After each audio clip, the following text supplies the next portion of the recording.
Hello everyone, myself Vinod Jaiswal. Today's our topic is thermodynamics in chemistry. Thermodynamics. दोस्तों chemistry में हर topic का एक अपना ही इंपॉर्टेंस है, हर टॉपिक का अपना एक सिग्निफिकेंस है। उस लिहाज से थर्मोडायनामिक बहुत ही इंपॉर्टेंट चैप्टर है।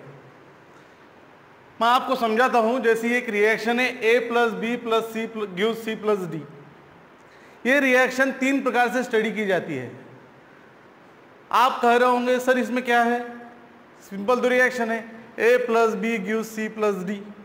लेकिन नहीं, ये रिएक्शन हम तीन प्रकार से स्टडी कर सकते हैं। मानो जैसा हमें पढ़ना है रेट ऑफ रिएक्शन, रिएक्शन किस स्पीड से हो रही है, रिएक्शन होने का स्पीड क्या है, काइनेटिक क्या है, किस तेजी से रिएक्शन हो रही है, ये अगर हमें पढ़ना है तो हमें पढ़ना होगा केमिकल काइनेटिक्स।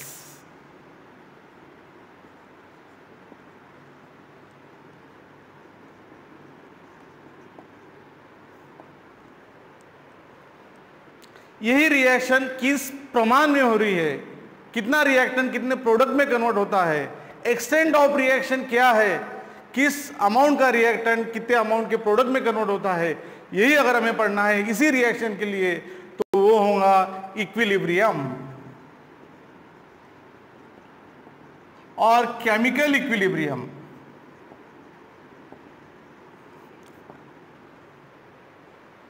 इसी रिएक्शन के लिए अगर हमको एनर्जी चेंज स्टडी करना है कि इस रिएक्शन होते वक्त हीट इवॉल्व हो रही है या एब्सॉर्ब हो रही है, कितनी हीट इवॉल्व हो रही, कितनी हीट एब्सॉर्ब हो रही, ये रिएक्शन एक्सोथर्मिक है कि एंडोथर्मिक है, ये जानने के लिए एनर्जी चेंज क्या है, ये जानने के लिए जब पढ़ा जाता है तो वो है थर्मोडायनामिक्स।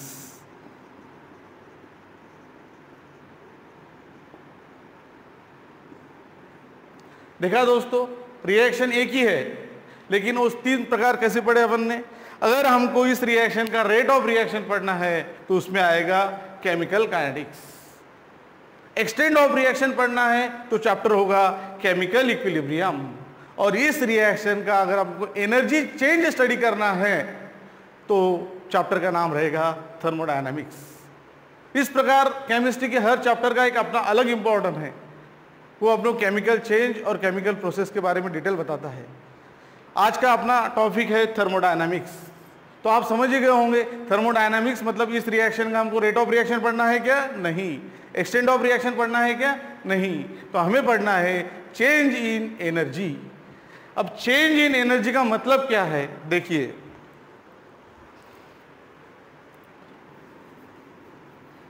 पहले मैं आपको थर्मोडायनामिक्स का इंपॉर्टेंस समझाता हूं। थर्मोडायनामिक्स, थर्म डायनेमिक, ये दो वर्ड है। थर्म मतलब हीट एनर्जी, डायनेमिक ये वर्ड फिजिक्स से आया हुआ है। डायनामिक का मतलब होता है मोशन, मतलब heat in motion. Sir heat in motion मतलब क्या कहोगे आप? हीट इन मोशन मतलब अपन पढ़ते हैं heat change, heat change, heat change and heat energy change, heat energy change during the chemical reaction, heat energy change during the chemical reaction. तो आप समझ ही गए होंगे कि अपने को जो चैप्टर पढ़ना है वो है थर्मोडायनामिक्स। और थर्मोडायनामिक्स में क्या का स्टडी होगा फिर? एनर्जी चेंज का, energy change that occur during physical and chemical process. इस प्रकार हम थर्मोडायनामिक की डेफिनेशन कह सकते हैं, thermodynamic is a branch of chemistry which deals with the study of energy change that occur during physical and chemical process. क्या thermodynamic में क्या पढ़ना है? एनर्जी चेंज का स्टडी। एनर्जी चेंज का स्टडी मतलब क्या? Thermodynamic is a branch of chemistry which deals with the study of energy change that occur during physical and chemical process. Actually अपने को यहाँ पे दो वर्ड आहे, एक energy change in chemical process and energy change in physical process. तो हमें सब में पहले पढ़ना है energy change in chemical process.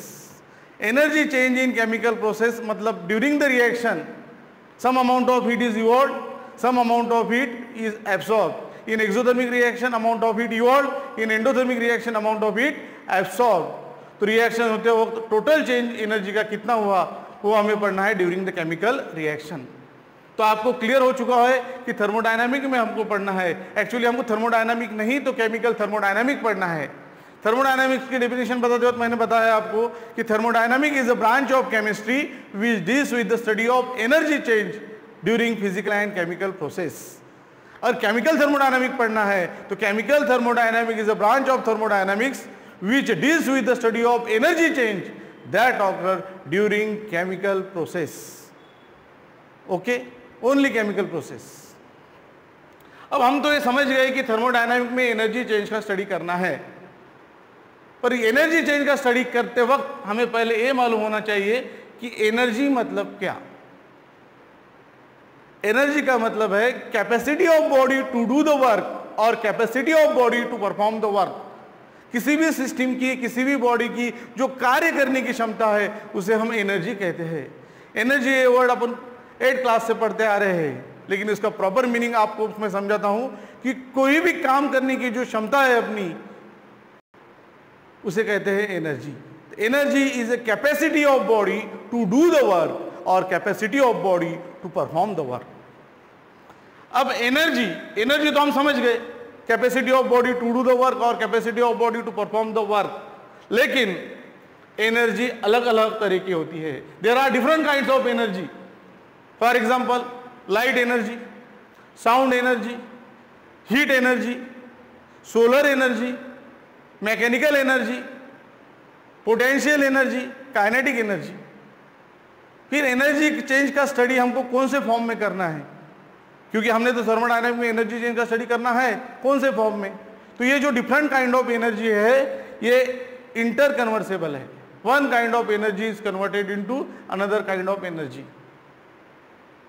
Sir example बताइए एक हाथ। मान लो डैम है, उसमें पानी भरा हुआ है, it is a potential energy, उसका पानी फ्लो हो गया, potential energy is converted into kinetic energy.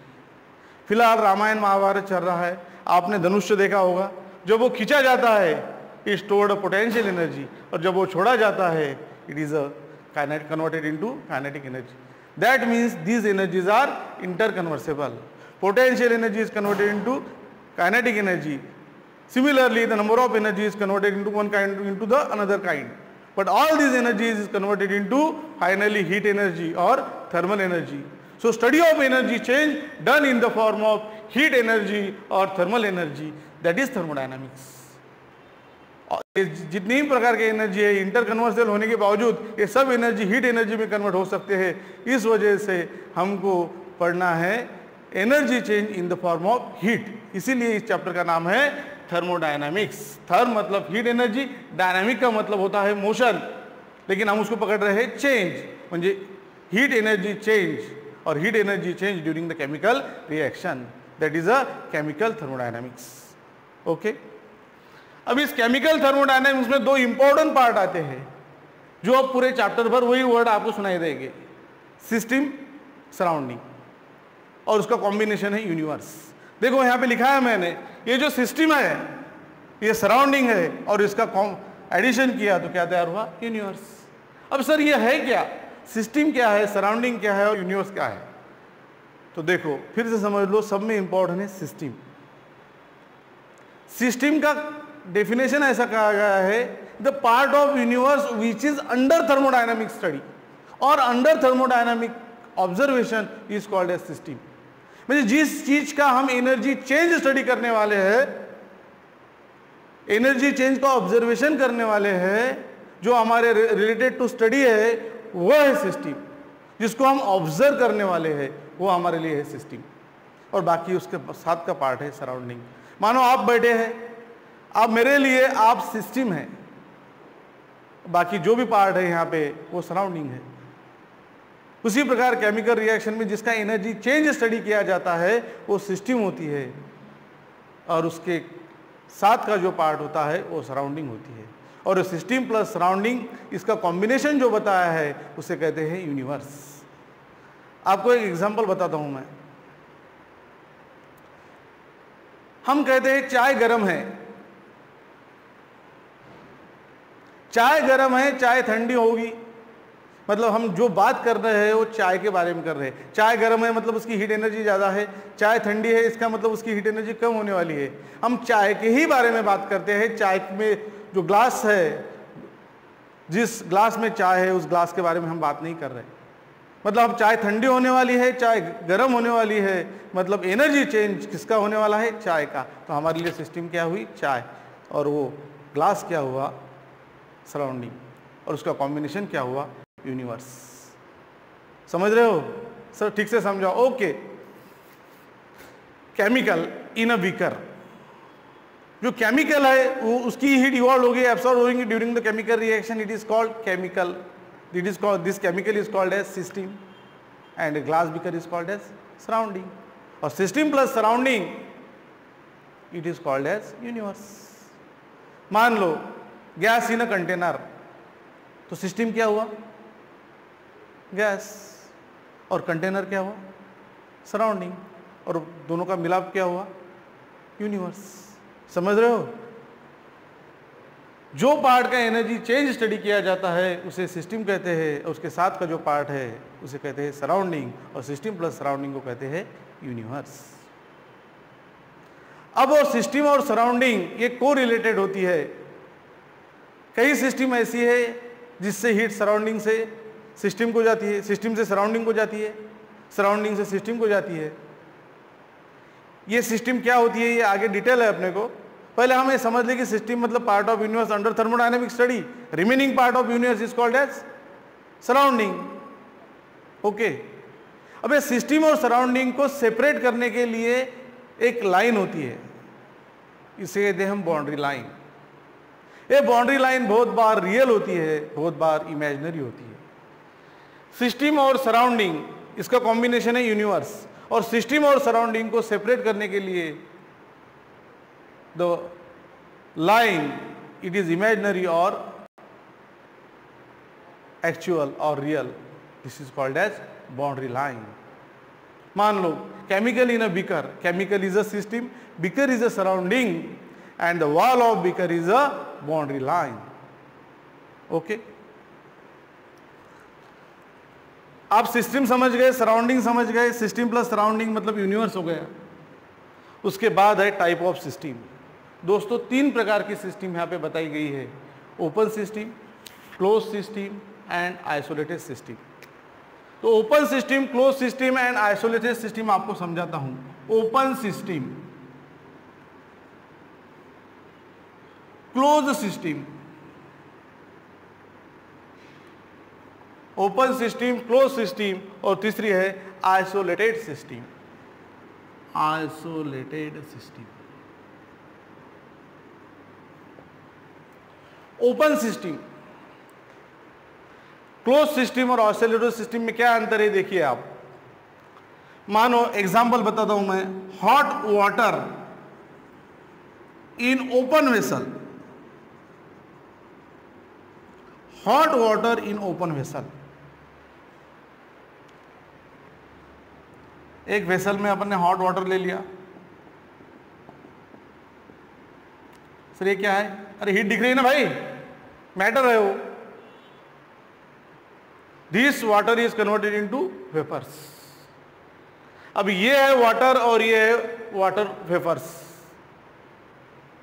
मानो ओपन सिस्टम में hot water in open vessel, ये वेसल पूरा ओपन है, मतलब जो भी वाटर वेपर है वो कहाँ निकल जा रहे हैं? सराउंडिंग में।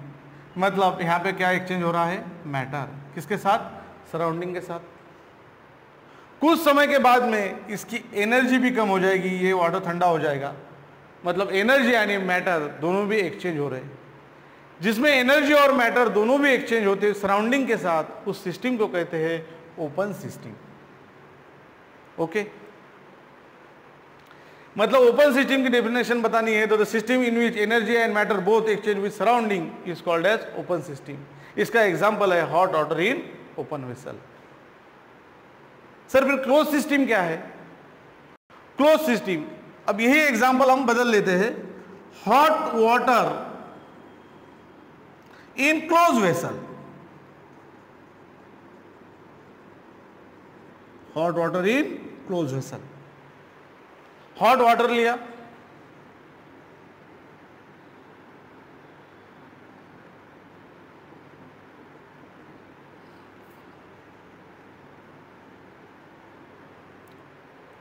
वेसल क्लोज कर दिया। अब वेसल क्लोज होने की वजह से मैटर तो वेपर के फॉर्म में बाहर नहीं जा पा रहा है, ठीक है, no exchange of matter with surrounding, लेकिन एनर्जी बाहर जाती है in the form of heat. इसमें एनर्जी एक्सचेंज होती है क्योंकि कुछ समय बाद ये वाटर ठंडा होने वाला है, हॉट वाटर कोल्ड होगा। यहां पे दोनों भी हो रहा, एनर्जी और मैटर दोनों भी एक्सचेंज हो रही। यहां पे क्लोज सिस्टम होने की वजह से मैटर एक्सचेंज नहीं हो रहा, लेकिन एनर्जी एक्सचेंज हो रही। Such system is called as close system. Sir फिर आइसोलेटेड सिस्टम क्या है? हाँ, आइसोलेटेड सिस्टम, इसमें हॉट वाटर रखना है लेकिन हीट इंसुलेटेड पॉट में, hot water in thermos. Actually वो थर्मोफ्लास्क है जिसको हमने थर्मास कर डाला है, थर्मोफ्लास्क, हॉट वाटर इन थर्मोफ्लास्क, ये हीट इंसुलेटर होता है।